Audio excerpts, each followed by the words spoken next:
На 7 септември ще имаме лунно затъмнение. Луната се намира в знак в Риби и застава срещу Слънцето в зодиакалния знак Дева, която отговаря за служба и състрадание. Тази конфигурация усилва чувствителността и интуицията, защото Луната в Риби отваря сърцето за емоционално освобождаване. Слънцето в Дева внася по-ясен фокус върху детайлите, подтиквайки те да подреждаш хаоса.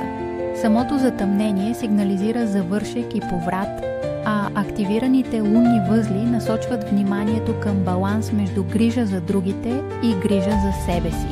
Ако си Риби или Дева, вероятно усещаш промяната по-силно.